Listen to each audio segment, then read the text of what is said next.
है। Hello friends, आज मैं रिकॉर्ड करने जा रही हूँ दृष्टि का जो प्रीलिम्स फैक्ट सीरीज 1 to 6 है, उसी में का हिस्ट्री का, और जिसमें चैप्टर 32 में आर्ट एंड कल्चर टॉपिक है। पहला क्वेश्चन क्या है कि उपर्युक्त स्मारक के निर्माण का सही काल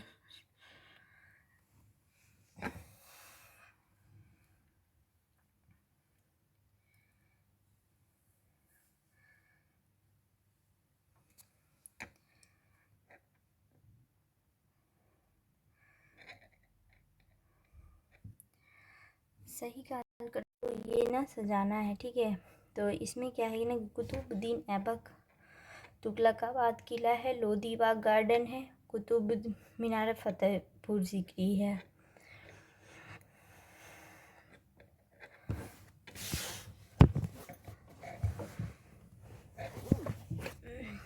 तो कुतुबुद्दीन ऐबक जो है ना ने 1199 ईस्वी में कुव्वत उल इस्लाम मस्जिद के परिसर में कुतुबुद्दीन ऐबक का कुतुब मीनार का निर्माण करवाया था, जिसे इल्तुतमिश ने 4 मंजिला बनवाया, ठीक है।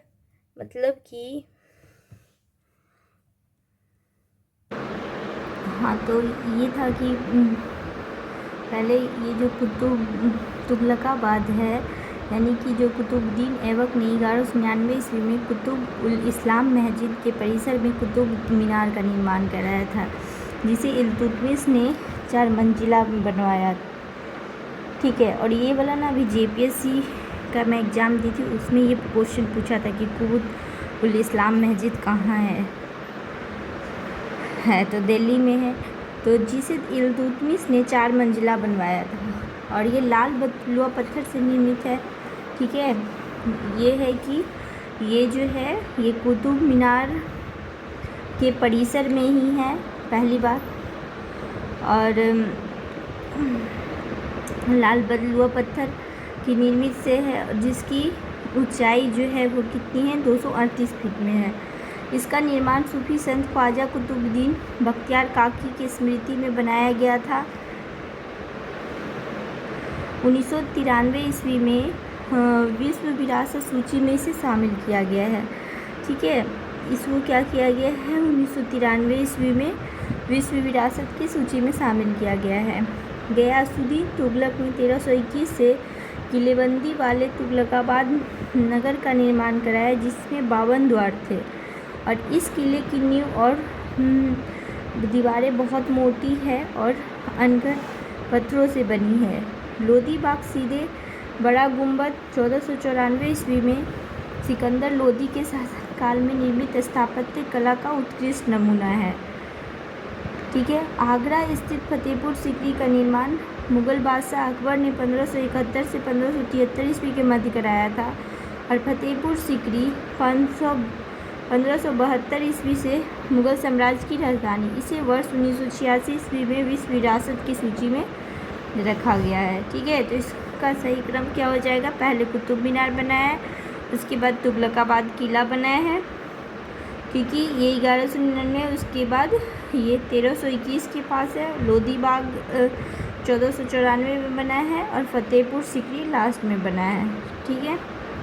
तो इसका आंसर हो जाएगा B।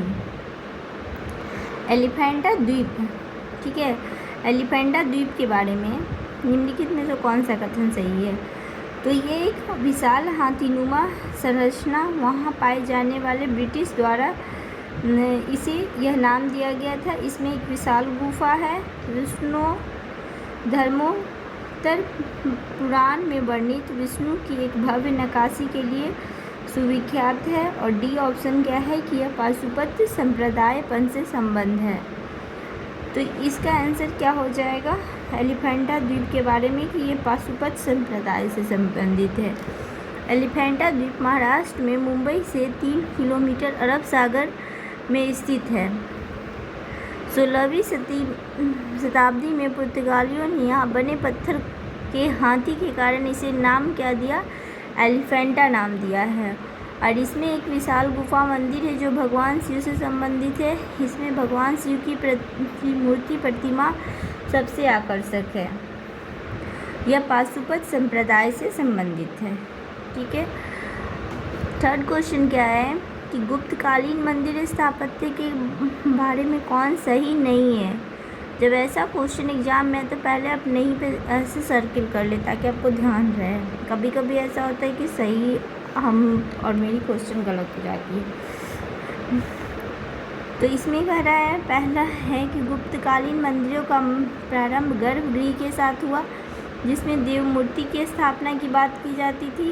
बी क्या है कि इस काल में मंदिरों की छतें अधिकांशतः सपाट होती थी किंतु शिखर युक्त मंदिरों का निर्माण भी प्रारंभ हो चुका था। सी में क्या है कि कानपुर स्थित भीतर गांव का मंदिर केवल ईंटों से ही निर्मित है। डी है मंदिरों के द्वारा एवं स्तंभ मंदिर के भीतरी भाग की तरह अलंकृत और सज्जित थे। तो ये गलत है। चबूतरों पर निर्मित इन मंदिरों में द्वारपाल के स्थान पर मकरवाहिनी गंगा और कुम्भवाहिनी यमुना की प्रतिमाएं बनी थी। मंदिरों का भीतरी भाग सादा होता था जबकि द्वार एवं स्तंभ अलंकृत होते थे। मंदिर में गर्भगृह तक पहुंचने के लिए एक दालान होता था जिसमें एक सभा भवन का प्रवेश किया जाता था। ठीक है, तो ये गलत है। 15वीं सदी में रोम के स्थापत्य की नई शैली के बारे में कौन सा सही है। रोम स्थापत्य कला की नई शैली, इसके बारे में पूछ रहा है। अतीत से पूरी तरह विच्छेद इसकी विशेषता थी। यह वस्तुतः सांप्रदायिक रोमन शैली के पुनरुत्थान था। क्लासिक शैली से परिचित धनी अभिजनों द्वारा नृत्य किया जाता था। तो इसमें कौन सही है।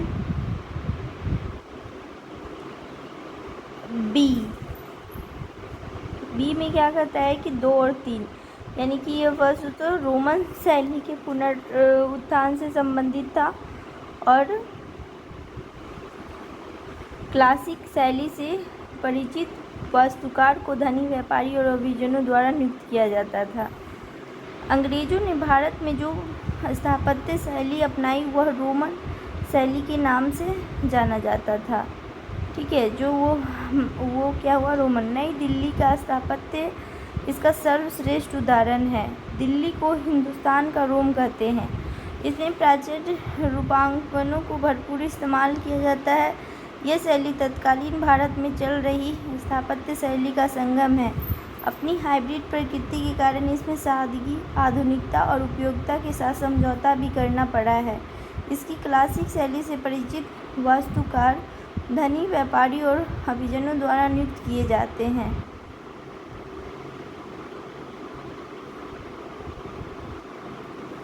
नेक्स्ट क्वेश्चन क्या है कि स्थापत्य कला के बेसर शैली के बारे में बताएं। तो 3 शैली है। उत्तर भारत में नागर शैली, दक्षिण भारत में द्रविड़ शैली और बेसर शैली भी एक है। ठीक है, तो इसके बारे में, यह शैली नागर और द्रविड़ शैली का मिला जुला रूप है। तो ये सही है। ठीक है, क्योंकि बताए ना मैं, नागर शैली उत्तर भारत में, द्रविड़ शैली दक्षिण भारत में और मध्य भारत में नागर शैली है, बेसर शैली है।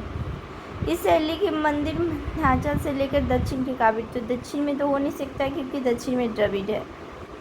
और खजुराहो का मंदिर इस शैली का प्रमुख उदाहरण जिन्हें यूनेस्को ने विश्व विरासत की तो नहीं, खजुराहो का मंदिर जो है ना वो नागर शैली का उदाहरण है, ना कि, तो याद रखना क्योंकि मध्य भारत में तो ऐसा नहीं है कि वो है, ये नागर शैली का उदाहरण है। कथन 1 सही है, कथन 2, 3 सही नहीं है। हिमालय में विंध्याचल, हिमालय से विंध्याचल तक नागर शैली प्रचलित है। बेसर शैली के मंदिर विंध्याचल पर्वत से लेकर कृष्णा नदी तक है, तो इसलिए कावेरी नदी तक नहीं है। और कृष्णा नदी में कन्याकुमारी तक द्रविड़ शैली के मंदिर पाए जाते हैं। कृष्णा नदी से लेकर कन्याकुमारी तक। ठीक है, कृष्णा नदी से कहाँ तक, कन्याकुमारी तक। अगला क्वेश्चन क्या है कि चालुक्य, चालुक्य क्या हो गया, चालुक्य हो जाएगा पडकल मंदिर, होयसल, केशव वो मंदिर चालुक्य जो है वो पड्डकल मंदिर है, होयसल इसका है, केशव मंदिर सोमनाथपुर, और पांडे जो है चिदम्बरम मंदिर का पूर्वी गोपुरम, और पूर्वी गंग है सूर्य मंदिर या कोणार्क। पड्डकल के मंदिर में चालुक्यकालीन स्थापत्य पूरे निखार पर रहता है। इसे 1987 ईस्वी में यूनेस्को के विश्व विरासत सूची में शामिल किया गया है। सोमनाथ का केशव मंदिर होयसल वास्तुकला का विशिष्ट मंदिर है। यह मंदिर बेसर शैली के परिपक्वता को विकसित करती है। चिदम्बरम मंदिर विभिन्न पांड्य राजाओं और स्थानीय राजाओं द्वारा निर्मित किया गया है। कोणार्क के सूर्य मंदिर का निर्माण गंग वंश के नरसिंह देव ने किया था। मंदिर स्थापत्य की नागर शैली के बारे में कथनों पर विचार करें। मंदिर स्थापत्य की नागर शैली के बारे में विचार करना है तो इसमें क्या करता है, मंदिर सामान्यतः हिमालय और मध्य विविध क्षेत्रों में पाए जाते हैं। इस शैली का सर्वाधिक महत्वपूर्ण लक्षण इसका पिरामिडी शिखर है। तो पहला सही है, ये पहला क्या है, ये सही है। मंदिर स्थापत्य की नागर शैली के बारे में लिखित कथनों पर विचार करें। इस शैली के मंदिर जो हैं वो हिमालय और विंध्य क्षेत्र में पाए जाते हैं। ये बिल्कुल सही है। मंदिर स्थापत्य कला की नागर शैली का विकास हिमालय से लेकर विंध्य क्षेत्र तक हुआ और ये मंदिर मुख्यतः नीचे से ऊपर तक आयताकार रूप में निर्मित है। प्रकार इसका क्या है, तो 4 दीवारी है, गोपुरम वर्गाकार है, गर्भगृह है, पिरामिडनुमा है, विशाल अष्टकोणीय मंदिर है, द्रविड़ है, ना कि इसका नागर शैली का है। इसमें से कौन सा सुमेलित है, तो शाही शैली जो है वो कहाँ है, दिल्ली सल्तनत में, प्रांतीय शैली मांडू गुजरात, बंगाल जौनपुर में, और मुगल शैली दिल्ली आगरा, दक्कन शैली बीजापुर गोलकुंडा में। ऐहोल वास्तुकला से संबंधित कौन सा सही नहीं है, ऐहोल। तो ऐहोल के बारे में क्या है, चालुक्य युग में ऐहोल को मंदिरों का नगर कहा जाता है। तो ये सही है, ठीक है, क्योंकि चालुक्य युग में ऐहोल को क्या कहा जाता था, मंदिरों का नगर। ऐहोल के हिंदू गुहा मंदिर में सबसे सुंदर सूर्य का मंदिर जिसे लॉर्ड खा का, तो ये भी सही है। सी में क्या है कि ऐहोल में ही रवि कृति ने जिनेंद्र का मंदिर बनवाया जिसे मेघूती मंदिर कहा जाता है, तो ये भी सही है। और डी में क्या है कि भारत के प्राचीनतम मंदिरों की कोटि में आने वाला महाराष्ट्र राज्य अवस्थित है, तो ये भी सही है। नहीं, ये गलत है, क्योंकि भारत के प्राचीन मंदिरों की कोटि में आने वाला ऐहोल का मंदिर कर्नाटक राज्य के बीजापुर में है और ये बोला महाराष्ट्र। ऐहोल का मंदिर कर्नाटक में है, ठीक है, ऐहोल का मंदिर जो है वो कहाँ है, कर्नाटक में। चालुक्य युग में ऐहोल कला के स्थापत्य का यह अधिकांश विष्णु मंदिर तथा शिव मंदिर के हैं। ये जो मंदिर है वो शिव के हैं। ऐहोल से चालुक्य शासक पुलकेशिन द्वितीय का लेख मिला है जो एक प्रस्तुति के रूप में, इसकी रचना रवि कृति ने की थी। अमरावती स्थापत्य कला शैली के संबंध में विचार कीजिए। अमरावती शैली के विकास चालुक्य शासकों के संरक्षण में कृष्णा नदी के किनारे हुआ है। अमरावती शैली में गतिशील आकृतियों के प्रयोग पर अधिक बल दिया गया है। इस शैली की मूर्तियों में त्रिभंग आसन का अत्यधिक प्रयोग किया गया है, तो ये सही है। अमरावती शैली का विकास भारत के दक्षिण भाग में सातवाहन शासकों ने किया था, ठीक है। अमरावती शैली जो है ना, इसका विकास दक्षिण भाग में सातवाहन शासकों के संरक्षण में कृष्णा नदी के किनारे हुआ। जहाँ गंधार और मथुरा शैलियों में एकल आकृतियों पर बल दिया गया, वहीं अमरावती शैली के प्रयोग में अधिक। इसी शैली में त्रिभंग आसन, 3 झुकाव को अधिक प्रयोग किया गया। भारत की संस्कृति के पंचायतन शब्द किससे निर्मित है, मंदिर रचना शैली से। पंचायतन शब्द मंदिर रचना शैली से संबंधित है, क्योंकि एक हिंदू मंदिर जब पंचायतन शैली कहलाती है तब मुख्य मंदिर 4 सहायक मंदिरों से घिरा हुआ है। आमतौर पर हिंदू मंदिर पश्चिम पूर्वी धुरी के साथ बनाया जाता है। ऐसे में 4 सहायक मंदिर उत्तर पूर्व दक्षिण पूर्व में स्थित होंगे। पंचायत शासन शैली के उदाहरण कौन कौन हो जाएगा? तो कंदरिया महादेव, ब्रह्मेश्वर मंदिर, लक्ष्मण सेन मंदिर, लिंगराज देव दशावतार मंदिर और गोडेश्वर मंदिर। भारत के मंदिरों की 3 भागों में बांटा गया है। नागर शैली दक्षिण उत्तर भारत की, और द्रविड़ शैली दक्षिण भारत की, और बेसर शैली जो है वो मिश्रित शैली है। ये इम्पोर्टेंट है, इसको याद करते हैं, ठीक है। इसमें क्या कहता है कि कंदरिया महादेव खजुराहो में है, ब्रह्मेश्वर मंदिर भुवनेश्वर में है, लक्ष्मण मंदिर खजुराहो में है, लिंगराज भुवनेश्वर, दशावतार मंदिर देवगढ़ उत्तर प्रदेश और गोडेश्वर मंदिर महाराष्ट्र। कंदरिया महादेव खजुराहो में है, ब्रह्मेश्वर मंदिर भुवनेश्वर में है, लक्ष्मण मंदिर खजुराहो में, लिंगराज मंदिर। कुछ शैलकृत बौद्ध गुफाओं को चैत्य कहते हैं, जबकि अन्य को बिहार। दोनों में क्या अंतर है? चैत्य और बिहार में क्या अंतर है? तो चैत्य पूजा स्थल होता है, लेकिन बिहार जो होता है ना, वो बौद्ध भिक्षुओं का निवास स्थान होता है। भारतीय वास्तुकला से संबंधित ग्रंथों को चैत्य कहा जाता है, ठीक है। भारतीय वास्तुकला से संबंधित जो ग्रंथ है उसे क्या कहते हैं? चैत्य कहते हैं, या पूजा या प्रार्थना स्थल कहते हैं, जबकि बौद्ध भिक्षुओं के निवास स्थल को हम क्या कहते हैं? विहार कहते हैं। शैलकृत बौद्ध गुफा का मंदिर खंड 200 ईस्वी के आसपास, जबकि सातवाहन काल में दक्षिण की अत्यंत दक्षता के कारण चट्टानों को तराश कर चैत्य का शाब्दिक अर्थ होता है चिता संबंधित। इसमें महापुरुषों के अवशेष सुरक्षित होते हैं, अतः चैत्य उपासना का केंद्र बन गया है। बिहार के केंद्र में एक चतुर्भुजाकार या अंडाकार कक्ष होता है। सातवाहन के समय नासिक कार्ले भज प्रमुख विहार थे। कलिंग राजा खारवेल के शासन में 3 भिक्षुओं के लिए उदयगिरी और खंडगिरी में विहार बनाए गए थे। भारतीय शिला वस्तु के इतिहास में निम्नलिखित बादामी का गुफा भारत के प्राचीनतम अवशिष्ट शैलकृत गुफा है। बराबर के चंद्रगुप्त मौर्य द्वारा आजीविकों के लिए और एलोरा की गुफा विभिन्न धर्मों के लिए कराई गई थी। तो इसका आंसर सी होगा। एक्सप्लेनेशन है क्या है कि भारत का प्राचीनतम अवशिष्ट शैलकृत गुफा जो है वो क्या है? भीमबेटका है, जो मध्य प्रदेश में, ठीक है। ये याद रखना है कि भारत का जो प्राचीनतम अवशिष्ट शैल है गुफा है वो भीमबेटका है, जिसका संबंध प्रागैतिहासिक काल से है, जबकि बादामी की गुफाएं 6वीं से 8वीं शताब्दी में निर्मित हुई है। बराबर की गुफा का निर्माण सम्राट चंद्रगुप्त मौर्य ने नहीं बल्कि सम्राट अशोक ने किया था, अतः उपरोक्त लिखित दोनों कथन गलत है। जबकि एलोरा की गुफा में बौद्ध, जैन, हिंदू धर्म के साक्ष्य मिले हैं।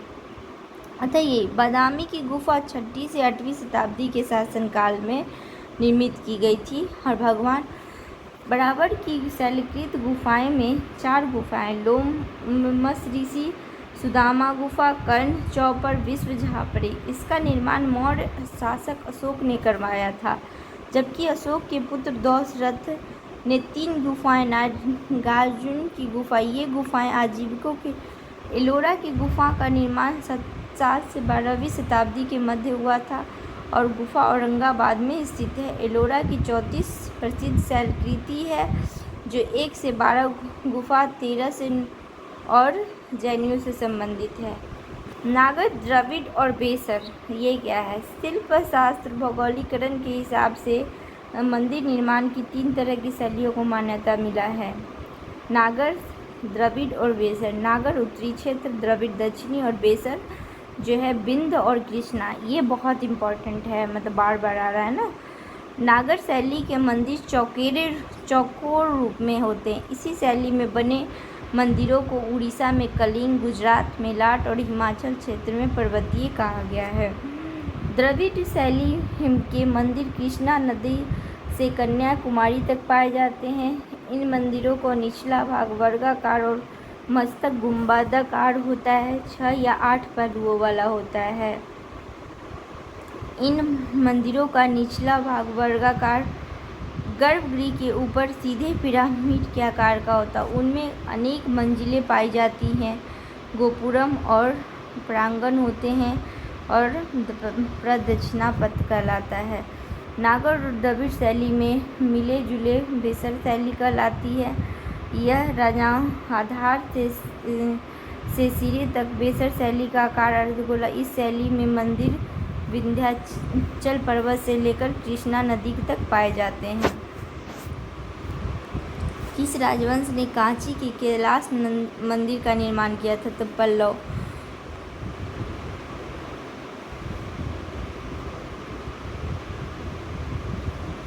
आठवीं सदी में कांची में कैलाश मंदिर का निर्माण पल्लवों ने किया था।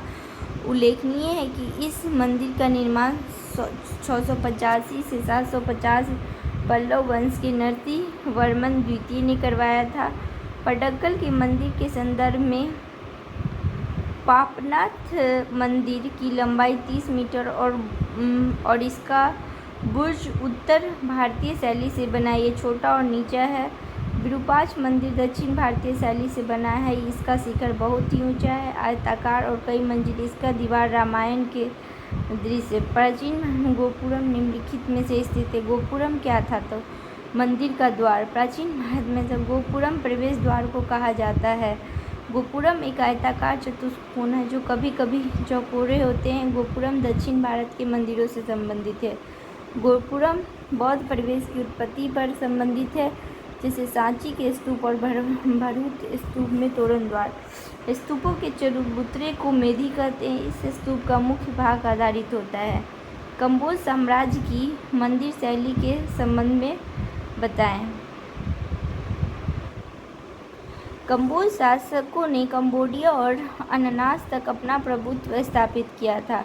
15वीं शताब्दी इस काल में साम्राज्य और सांस्कृतिक आर्थिक इसे कंबोडिया और अंकोर वाट ने। इन्होंने मंदिर में 10वीं शताब्दी में आरंभ किया और स्थायित्व के लिए इसके बाद में एक मंदिर का निर्माण कराया गया। इसमें 3 किलोमीटर तक के छतदार गलियारे हैं जो देवी देवता और अप्सरा की, जिसके चौखाने से महाभारत और रामायण के। द्रविड़ शैलियों के मंदिर में गोपुरम किससे संबंधित है? तो ऊंचे अलंकृत सिंह द्वार से। द्रविड़ शैली के मंदिरों के चारों ओर एक विशाल परिक्रमा पथ होता है जो ऊंची दीवार 4 दीवारी से रहता है। 4 दीवारी की जगह ऊंचे ऊंचे अलंकृत सिंह द्वार बने होते हैं जिन्हें गोपुरम कहा जाता है। अतः ये सही। नागर शैली के संदर्भ में क्या है? सही है। तो छतनुमा होता है, मंडप होता है, दोनों सही है। नागर शैली में प्रमुख है देउल, जिसे कक्ष भी कहते हैं। गुंबद प्रमुख वर्गाकार में एक जो कभी कभी 4 दीवारी में होता है। कुतुब इस्लाम, यही 7th JPSC में भी पूछा है। दिल्ली में है। ढाई तो उनका झोपड़ा अजमेर और कुतुब मीनार कुरुक्षेत्र। कौन सही नहीं थे? तीसरा सही नहीं होगा। कुतुब इस्लाम कुतुब मीनार के निकट दिल्ली में स्थित है, जो पहले एक जैन मंदिर था जिसे बाद में वैष्णव मंदिर में बदल दिया गया। अच्छा, इसीलिए पूछता है। और तुर्क शासकों ने इस मंदिर में बदल दिया। 2.5 दिन का झोपड़ा जो पहले एक मठ था और अलाउद्दीन खिलजी ने बनवाया था, यह अजमेर में स्थित है। कुतुब मीनार दिल्ली में स्थित है। तुर्क स्थापत्य कला तो धर्म को बढ़ाने हेतु मानव और पशु आकृति पर विशेष बल दिया गया। तुर्क ने उत्तर भारत की इमारतों को ऊंची कोटि के हल्के गोरे का निर्माण इस्तेमाल किया। तुर्क घाटी ने गुंबद और मेहराब की पत्ती के लिंटल और सतीर पत्ती का सजावट के मामले में तुर्कों ने धार्मिक कारणों के कारण मानव आकृतियाँ या पशु पक्षियों की आकृति पर इसके बजाय या ज्यामितिक और डिजाइन का प्रयोग करते थे। कुतुब मीनार के संदर्भ में यह मूलतः 90 मीटर ऊंचा था।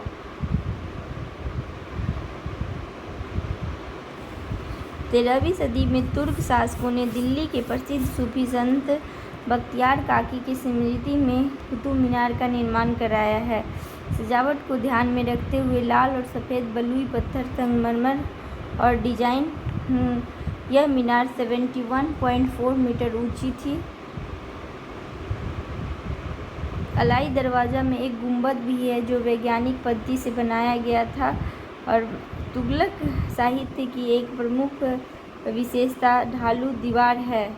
अलाउद्दीन खिलजी ने कुतुब मीनार, जो अलाई दरवाज़ा के नाम से, जिसे गुंबद भी है, और वैज्ञानिक पद्धति से बनाया गया है, जहाँ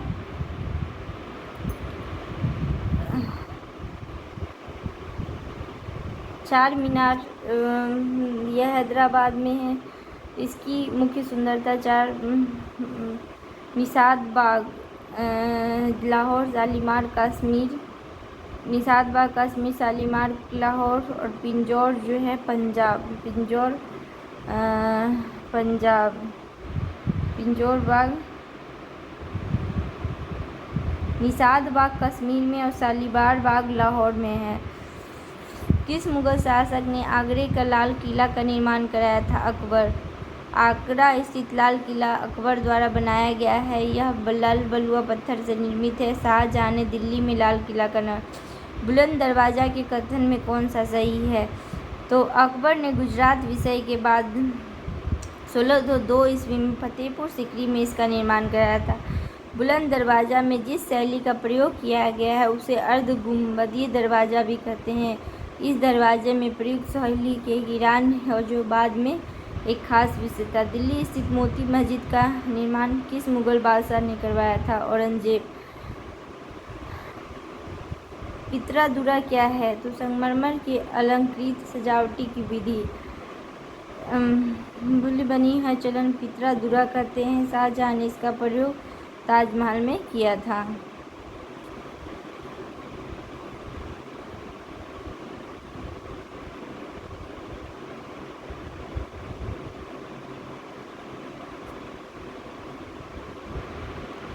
स्तूप बनाने की परंपरा बुद्ध काल से पूर्व भी मौजूद थी, लेकिन कालांतर में यह बुद्ध धर्म से जुड़ गई। उल्लेखनीय है कि इसमें ऐसे अवशेष रहते थे जिन्हें पवित्र समझा जाता था, इसलिए समूचे स्तूप को ही बुद्ध अथवा बौद्ध धर्म के रूप में प्रतीक के रूप में प्रतिष्ठा मिली। स्तूप और वेदिकाओं के संबंध में मिले अभिलेखों में इन्हें बनाने और सजाने के लिए दान का पता चलता है। कुछ दान राजाओं द्वारा दिया गया था। स्तूप की संरचना टीले जैसी होती है, जिसे बाद में अंड कहा गया। अंड के ऊपर हर्मिका होती थी और यह छज्जे जैसा संरचना होता था। शाहजहां हमदान मस्जिद के बारे में क्या कथन सही है? तो ये तीनों सही है। शाहजहां हमदान मस्जिद के मुकुट की नगीना कहा जाता 1395 ईस्वी में हुआ था। ब्रिटिश कारण में पैलेडियन शैली किससे निर्मित है? 18वीं सदी में पैलेडियन शैली अंग्रेजों द्वारा भवन मान और इसमें D2 और 3